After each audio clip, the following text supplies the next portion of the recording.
আসসালামু আলাইকুম। সুপ্রিয় অ্যাডমিশন প্রত্যাশী শিক্ষার্থী বন্ধুগণ, বিশ্ববিদ্যালয়ে ভর্তি পরীক্ষার জন্য ইংরেজি বিষয়ের প্রথম টপিক নাউন দিয়ে আজ তোমাদের ক্লাস শুরু করতে যাচ্ছি।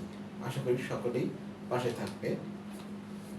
নাউন, আমরা ছোটবেলা থেকে কম বেশি সবাই নাউনের সাথে পরিচিত। নাউন বলতে সাধারণত কোনো কিছু নামকে বোঝায়। এটা আমরা সেই ছোটবেলায় ইংরেজি দ্বিতীয় পত্রের গ্রামারে পড়েছি। সেই পড়াগুলোই এখন আমরা একটু বিস্তারিত পড়ব বিশ্ববিদ্যালয়ে ভর্তি পরীক্ষা চান্স পাওয়ার জন্য। তো শুরু করলাম। নাউন, নাউন বলতে আমরা সাধারণত কি কি বোঝাই? প্রথমে পার্সন, দ্বিতীয়ত প্লেস, তৃতীয়ত think. Think, not think, think অর্থাৎ যে কোনো জিনিস বা জড় বস্তু। চতুর্থত আইডিয়া, যখন কোনো শব্দ দ্বারা বা কোনো কথার মাধ্যমে আমরা কোনো ব্যক্তিকে নির্দেশ করা হবে, অথবা কোনো জায়গার নাম নির্দেশ করা হবে, অথবা কোনো বস্তু, যেমন this one is a marker, এই মার্কারটাকে নির্দেশ করা হবে, অথবা কোনো কিছুর আইডিয়া নির্দেশ করা হবে বা আইডিয়াকে বোঝানো হবে, এই তখনই আমরা তাকে নাউন বলবো। কি বলবো? নাউন বলবো। এই নাউন পার্সন বলতে আমরা যে কোনো প্রকার পার্সনকে বলতে পারি। যেমন আমাদের বাংলাদেশ অলরাউন্ডার সাকিব আল হাসানের নাম আসতে পারে,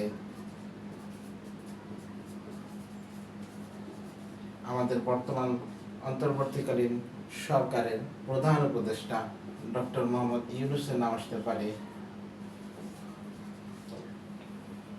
এবং থিঙ্ক বলতে আমরা যে কোনো বস্তুকে বোঝাবো। প্লেস বলতে আমরা যে কোনো জায়গার নাম বোঝাবো। সেটা যেমন ঢাকা হতে পারে, সিলেট হতে পারে।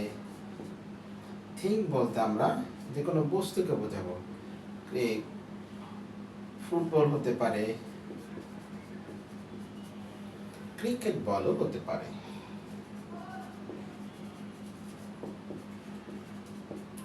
আইডিয়া বলতে আমরা যে কোনো কিছুর আইডিয়াকে বোঝাতে পারি। যেমন কেউ নতুন উদ্যোক্তা নতুন কোনো ব্যবসায়ের আইডিয়া নিয়ে কারো সামনে উপস্থাপিত হয় এবং সেই আইডিয়াটা সে যদি প্রতিফলন করতে পারে, সেই আইডিয়াটাকেও আমরা নাউন বলে বিবেচনায় আনতে পারি।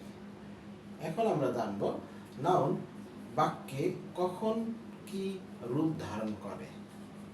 আমরা ছোটবেলায় সকলেই বিভিন্ন আরব্য রজনীর মেগা সিরিয়ালগুলো দেখতাম। সেই মেগা সিরিয়ালগুলোতে দেখতাম তারা জাদুর মাধ্যমে এক একজন এক এক রূপ ধারণ করে। কখনো সে নারীর রূপ ধারণ করে, কখনো তারা পুরুষের রূপ ধারণ করে, কখনো তারা ভয়ঙ্কর দৈত্যের রূপ ধারণ করে। ঠিক সেরকমই নাউন বাক্যের মধ্যে বিভিন্ন এক এক বাক্যে এক এক সময় বিভিন্ন রূপ ধারণ করে। আমরা এখন জানবো নাউন কখন কোথায় কি রূপে আবির্ভূত হয়।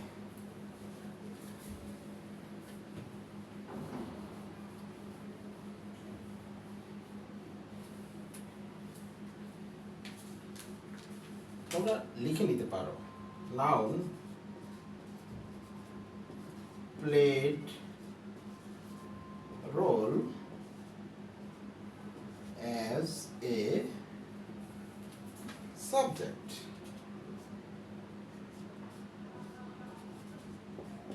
নাউন কখনো সাবজেক্ট হিসেবে আবির্ভূত হতে পারে, নাউন কখনো ডিরেক্ট অবজেক্ট হিসেবে আবির্ভূত হতে পারে, নাউন কখনো ইনডিরেক্ট অবজেক্ট হিসেবে আবির্ভূত হতে পারে,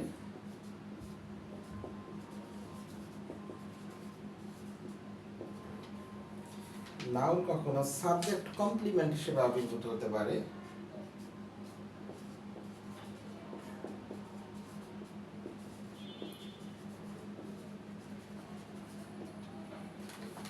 নাউন কখনো অবজেক্ট কমপ্লিমেন্ট হিসেবে আবির্ভূত হতে পারে,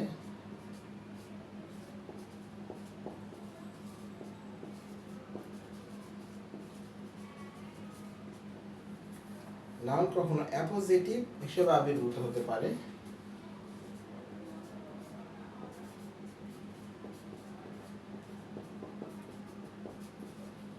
এবং নাউন কখনো মডিফায়ার হিসেবে আবির্ভূত হতে পারে।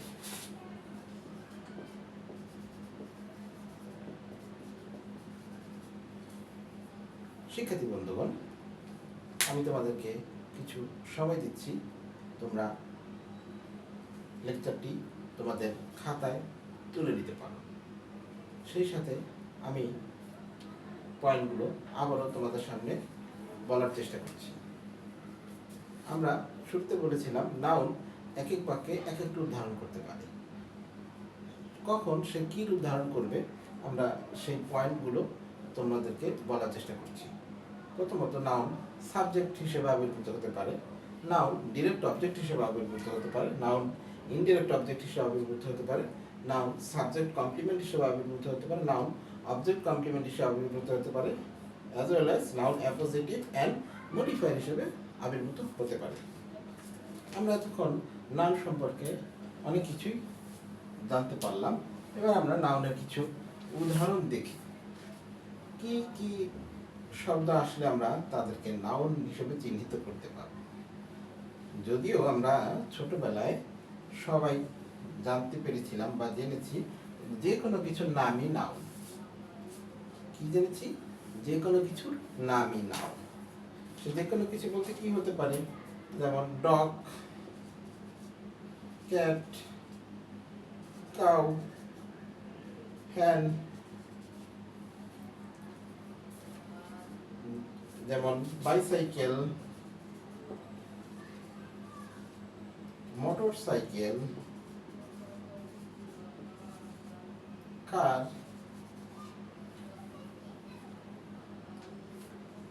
যে কোনো জায়গার নাম আমরা নাউন হিসেবে বলতে পারি। নেপাল, ভুটান, এটসেট্রা। এই সমস্ত গুলো হচ্ছে নাউনের উদাহরণ। আমরা কি লিখব? Example of noun. কি লিখব? Example of noun. নাউন যে কোনো কিছুর নাম। আমরা আবারও নাউনের সংজ্ঞায় ফেরত যাই। যে কোনো কিছুর নাম, যে কোনো স্থানের নাম, যে কোনো থিং এবং যে কোনো আইডিয়া যখন বোঝাবে তখন আমরা তাকে নাউন বলবো। শিক্ষার্থী বন্ধুগণ, আমরা এখন নাউনের প্রকারভেদে চলে যাই। প্রকারভেদগুলা তোমাদেরকে ভালোভাবে জানতে হবে, যার মাধ্যমে তোমরা নাউনকে আইডেন্টিফাই করতে পারবে, যেগুলো তোমাদের বিশ্ববিদ্যালয়ে ভর্তি পরীক্ষায় আসবে।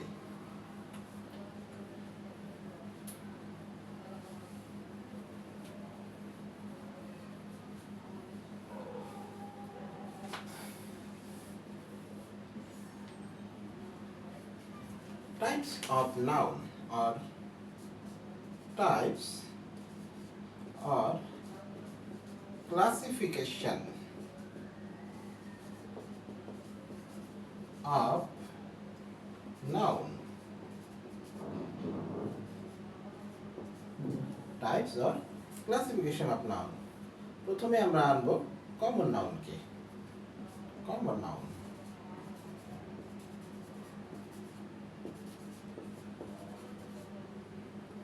আমরা ছোট ছোট বর্ণনা দিয়ে আগে তোমাদেরকে নাউনগুলোর সাথে পরিচিত করিয়ে দিই। কমন নাউনকে যদি আমরা এক কথায় প্রকাশ করতে চাই বা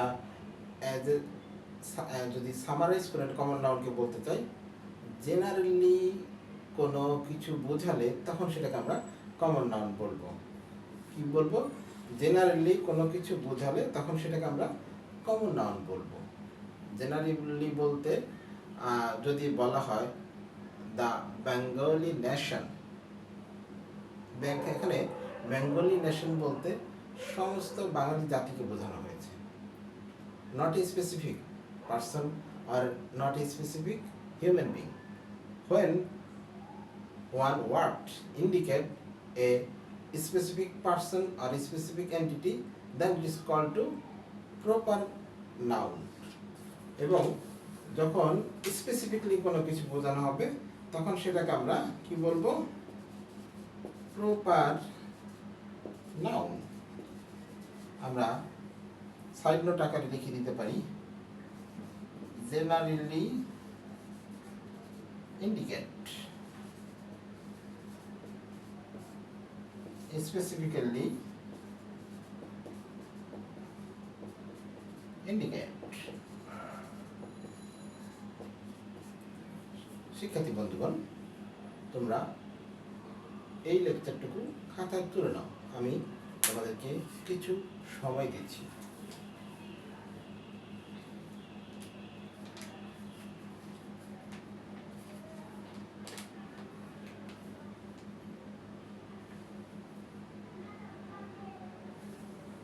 আশা করি তোমাদের বোর্ডের লেখাটুকু খাতায় নোট করা হয়ে গেছে।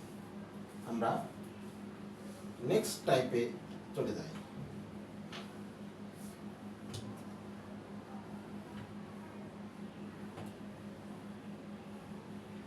আমরা সেকেন্ড টাইপস অফ নাউন পর্যন্ত ছিলাম, এখন আমরা থার্ড টাইপসে আসবো। থার্ড টাইপসের নাম হচ্ছে concrete noun.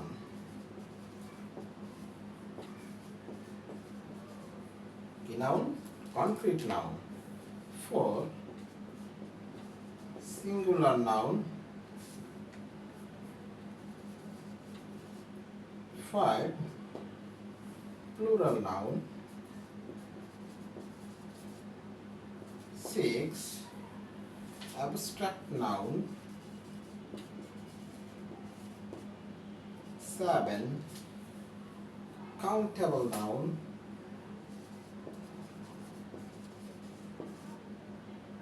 8 uncountable noun, and 9 collective noun।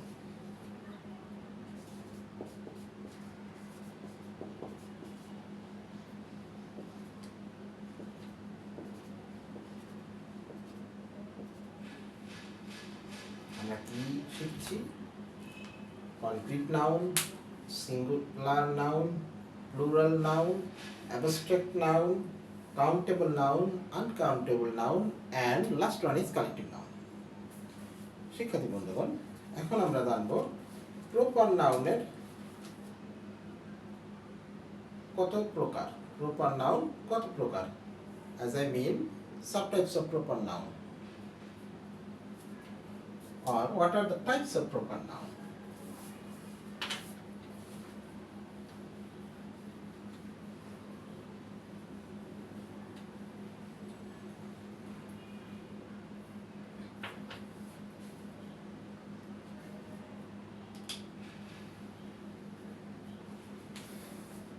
Proper noun, sorry, not proper noun, আমি একটু সিরিয়াল ব্রেক করে ফেলেছি। আমরা জানবো subtypes of common noun.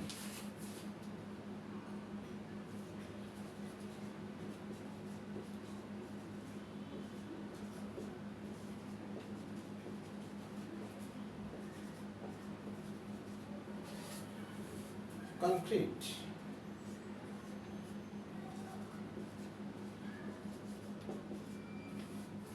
abstract,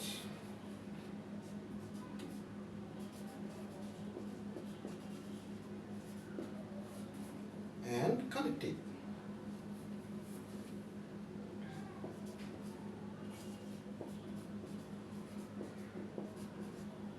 These are the types of common noun। Concrete, আমরা এক কথায় অল্প করে মনে রাখার চেষ্টা করি। কনক্রিট নাউন হচ্ছে ওই সমস্ত নাউন বা ওই সমস্ত অবজেক্ট যাদেরকে ছুঁয়ে দেখা যায় না। কনক্রিট নাউন হচ্ছে ওই সমস্ত নাউন বা ওই সমস্ত অবজেক্ট যাদেরকে ছুঁয়ে দেখা যায় না। আমি পাশাপাশি লিখে দিচ্ছি তোমাদেরকে।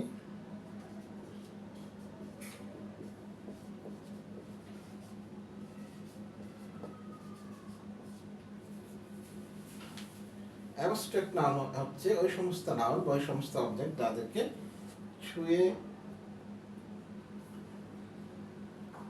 শিক্ষার্থী বন্ধুগণ, আমি আন্তরিকভাবে দুঃখিত, আমি বলতে গিয়ে একটু ভুল বলে ফেলেছি। কনক্রিট নাউন হচ্ছে ওই সমস্ত নাউন যাদেরকে ছুঁয়ে দেখা যায় বা যাদেরকে ছুঁয়ে দেখা যায়। ছুঁয়ে দেখা যায়, I mean tangible, it means tangible object। Abstract noun হচ্ছে যাদেরকে ছুঁয়ে দেখা যায় না,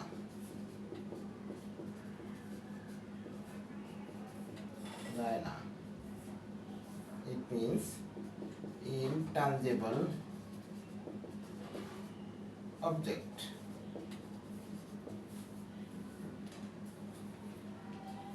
কালেকটিভ নাউন হচ্ছে অনেকগুলো কমন নাউন যখন একত্রে প্রকাশ করা হবে তখন সেটাকে আমরা কালেকটিভ নাউন বলবো। যেমন চিড়িয়াখানায় একটি সিংহ থাকলে তখন আমরা সেটাকে কি বলবো, কমন নাউন। আবার যখন আমরা দেখব একই খাতার মধ্যে একাধিক সিংহ তখন সেটাকে আমরা বলবো কালেকটিভ নাউন, দ্য লায়ন্স। ঠিক এরকম কনক্রিট নাউনের আমরা দুটো উদাহরণ দেখতে পারি।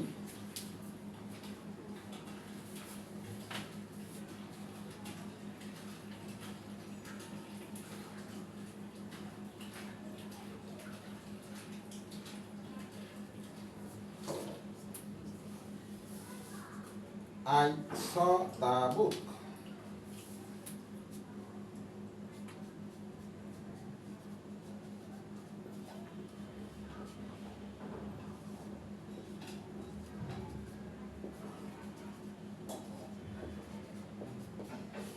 I saw the book. এখানে আমরা কি দেখলাম, বই কি দেখলাম। বই কোন বই একটি নির্দিষ্টভাবে বলা হলো, যেটা স্পেসিফিক করে দেওয়া হলো।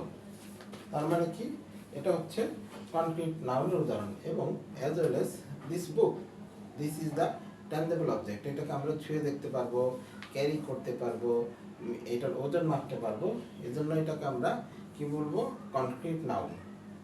আমরা আরেকটি উদাহরণ দেখতে পারি। My mouse is broken. My mouse is broken, আমার মাউসটি ভেঙে গেল। মাউসটা কি, মাউসটা হচ্ছে একটি ট্যাঞ্জেবল অবজেক্ট, এটাকে আমরা ছুঁয়ে দেখতে পারবো, এটার ক্যারি করতে পারবো, এর জন্য এটা হচ্ছে কি কনক্রিট নাউনের উদাহরণ। আর আমরা কি জানলাম এতক্ষণ, যে কনক্রিট নাউনকে ছুঁয়ে দেখা যায়, অ্যাবস্ট্রাক্ট নাউনকে ছুঁয়ে দেখা যায় না, এবং কালেকটিভ নাউন হচ্ছে অনেকগুলো কমন নাউন যখন একত্রে ভাব প্রকাশ করবে তখন সেটাকে আমরা কালেকটিভ নাউন বলবো। শিক্ষার্থী বন্ধুগণ, আমরা আজকের দিনের টোটাল পড়াটুকু আবার একটু রিভিউ করি। আমরা আজকে প্রথমে জানলাম কি, নাউন কাকে বলে, নাউন কিভাবে নাউন প্রকাশ পায়। কিভাবে প্রকাশ পায়, যখন কোনো ব্যক্তিকে বোঝানো হয়, যখন কোনো স্থানকে বোঝানো হয়, যখন কোনো অবজেক্টকে বোঝানো হয়, এবং যখন কোনো আইডিয়া প্রকাশ করা হয় বা কোনো কিছু সম্পর্কে ধারণা প্রকাশ করা হয় তখন আমরা সেটাকে নাউন বলবো। আমরা পার্সন বলতে যে কোনো লোককে বোঝাতে পারি, তুমি, আমি, সে, বা যে কোনো আমাদের অলরাউন্ডার সাকিব আল হাসানকে বোঝাতে পারি, আমাদের বর্তমান প্রধান উপদেষ্টা ডক্টর ইউনূসকে বোঝাতে পারি। আমরা প্লেস বলতে যে কোনো জায়গার নামকে বোঝাতে পারি, থিং বলতে যে কোনো অবজেক্টকে বোঝাতে পারি, ফুটবলকে বোঝাতে পারি, ক্রিকেট বলকে বোঝাতে পারি, ওয়াচকে বোঝাতে পারি। আইডিয়া বলতে any kind of idea can be termed as noun. Noun plays different role in the sentence. First one is noun played role as a subject. Second one is noun played role as a direct object. Third one is noun played as a role indirect object. Noun played role as a subject complement, object complement, appositive and modifier. আমরা আরো জেনেছি নাউনের প্রকারভেদ।